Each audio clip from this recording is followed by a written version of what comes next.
साखी, रचयिता कबीरदास। बच्चों, सबसे पहले साखी शब्द का अर्थ समझते हैं। साखी का शुद्ध रूप है साक्षी। साक्षी का अर्थ होता है गवाह या विटनेस। कबीरदास पढ़े लिखे नहीं थे। साधु संतों के साथ बैठ कर के स्थान स्थान पर घूम करके उन्होंने जो अनुभव किया, जो कुछ सीखा, उन्हीं अनुभवों को उन्होंने काव्य के रूप में, पद्य के रूप में हमारे सामने, समाज के सामने रखा। इसीलिए चूँकि साखी इनके अनुभवों पर आधारित है, इसका इन्होंने साक्षात्कार किया है, ये अनुभव के गवाह हैं, इसलिए इसका नाम साखी रखा गया। साखी में गुरु की महिमा, सदाचार, संतोष, सत्संगति, प्रभु स्मरण आदि पर विशेष बल दिया गया है। अर्थात इनकी साखियों में इन सब विषयों को रखा गया है। अब कबीरदास की पहली साखी जो आपके पुस्तक में है। गुरु गोविंद दोऊ खड़े, काके लागू पाए, बलिहारी गुरु आपनो, जिन गोविंद दियो बताए। इस साखी में कबीरदास जी ने गुरु का स्थान ईश्वर से भी बड़ा बताया है। अर्थात इस साखी में गुरु की महत्ता, गुरु का महत्व बताया गया है। उन्होंने गुरु का स्थान ईश्वर से बड़ा इसलिए कहा क्योंकि गुरु ही अज्ञान के अंधकार को मिटाता है और हमें ईश्वर से मिलाता है। गुरु के बिना हम जीवन में कुछ नहीं कर सकते। गुरु मतलब अध्यापक, हमें सीख देने वाला, सिखाने वाला, ज्ञान देने वाला। जैसे आप ये समझो कि आपके पास बड़ी अच्छी अच्छी किताबें हैं, गणित की बहुत अच्छी किताबें हैं, खूब सुंदर अक्षरों में लिखे हुए हैं, महंगी महंगी किताबें हैं। लेकिन आप ये बताओ कि अगर आपको पढ़ाने वाला टीचर ना हो तो क्या वो गणित आपको उस किताब से आ जाएगी? नहीं।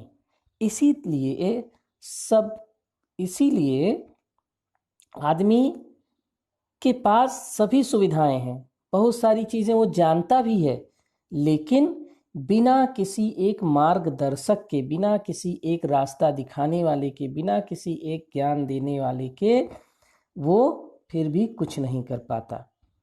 सब कुछ जानते हुए भी वो अज्ञानी बना रहता है। गुरु क्या करता है?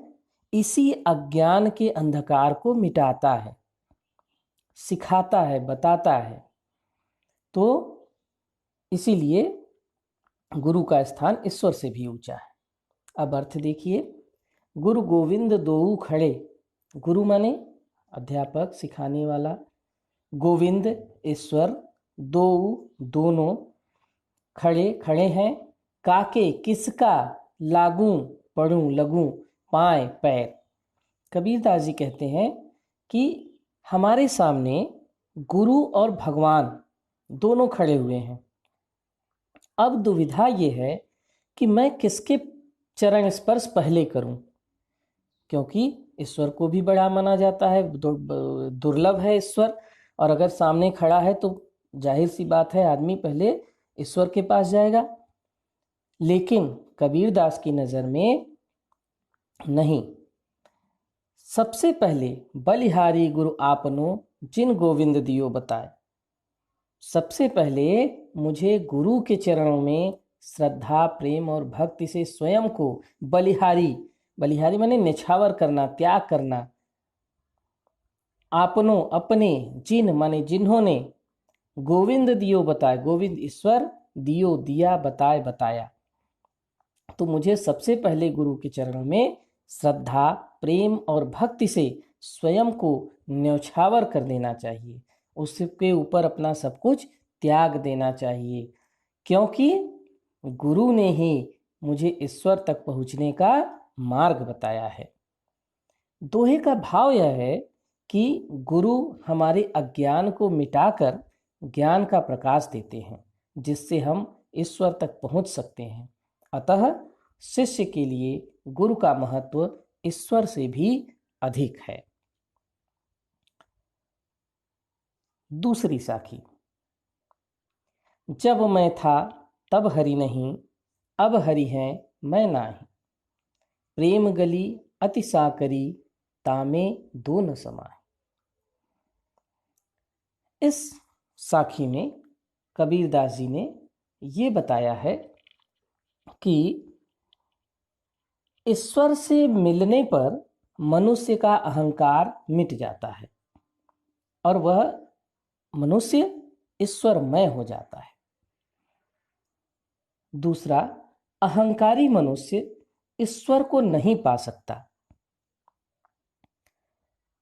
ईश्वर का अर्थ है प्रेम। भगवान प्रेम में निवास करते हैं। जहाँ प्रेम होता है वहीं ईश्वर का वास होता है। तो प्रेम और अहंकार ये दोनों विपरीत चीजें हैं। अतः दो विपरीत चीजें एक साथ नहीं रह सकती। यही इस साखी में बताया गया है कि अगर हमारे अंदर प्रेम है, हम प्रेम से किसी हर मनुष्य से, जीव से, जड़ से प्रेम करते हैं, तभी हमें ईश्वर की प्राप्ति हो सकती है। जब मैं था तब हरि नहीं। कबीरदास जी कहते हैं कि जब मैं था, मैं माने अहंकार, तब हरि नहीं, तब ईश्वर नहीं थे। हरि माने ईश्वर, तब वहां ईश्वर नहीं थे। अब हरि है मैं नाही। और जब मेरे अंदर का अहंकार निकल गया तो ईश्वर है मैं नाही, अहंकार नहीं है। प्रेम गली अति साकरी, तामे दो न समाए। ये प्रेम की जो गली है वो बड़ी ही सकरी है। हमारा जो हृदय है वो प्रेम का स्थान है। इस प्रेम के स्थान में, इस हृदय में, ये हृदय बड़ी ही सकरी गली है। तामे दो न समाए। तामे माने जिसमें दो न समाए, दो नहीं समा सकते। साकरी माने होता तंग, नैरो। तो ये बड़ी ही नैरो है, तंग है, इसमें दो एक साथ नहीं आ सकते। ऐसे समझो कि मान लो कोई सकरी सी गली है और दो गाड़ियां आमने सामने आ गई, तो एक को तो बाहर होना पड़ेगा तभी दूसरा निकल पाएगा। और बाहर कौन होगा? जो कमजोर वाली गाड़ी होगी, जो छोटी गाड़ी होगी, लोग पहले उसको निकालेंगे, भाई तुम हट जाओ, बड़ी गाड़ी को पास दो, निकल जाने दो। यही हाल हमारे हृदय में ईश्वर और अहंकार का है। अहंकार छोटा है, ईश्वर बड़ा है। ये दोनों अगर आमने सामने आ गए, एक साथ आ गए, तो अहंकार को हटना पड़ेगा, नहीं तो फिर ईश्वर नहीं मिलेंगे। इस प्रकार कबीरदास जी कहते हैं कि जहाँ घमंड होता है, अहंकार होता है, वहाँ भगवान का वास नहीं होता।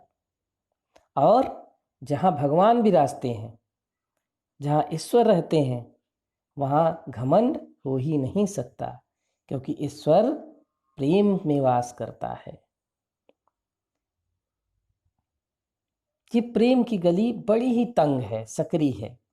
इसमें अहंकार और ईश्वर एक साथ नहीं रह सकते। अहंकार मनुष्य के लिए अभिशाप है। अहंकारी व्यक्ति कभी भी भगवान को नहीं पा सकता, क्योंकि भगवान का अर्थ ही है प्रेम। और जहाँ सच्चा प्रेम होगा, सच्चा प्यार होगा, वहाँ अहंकार हो ही नहीं सकता। तो प्रेम की इस गली में या तो भगवान रहेंगे या फिर अहंकार रहेगा। दोनों तामे दो न समाए, दोनों एक साथ उसमें समा नहीं सकते, नहीं आ सकते। क्योंकि अहंकारी व्यक्ति सदैव अपने आप को ही अच्छा समझता है। उसे अपना किया ही सही लगता है, अच्छा लगता है। उस सामने वाले को की अच्छाई, सच्चाई, प्रेम समझ ही नहीं सकता, देख ही नहीं सकता। इसलिए अहंकारी व्यक्ति कभी भी भगवान के प्रेम को नहीं समझ सकता, कभी भी भगवान को प्राप्त नहीं कर सकता।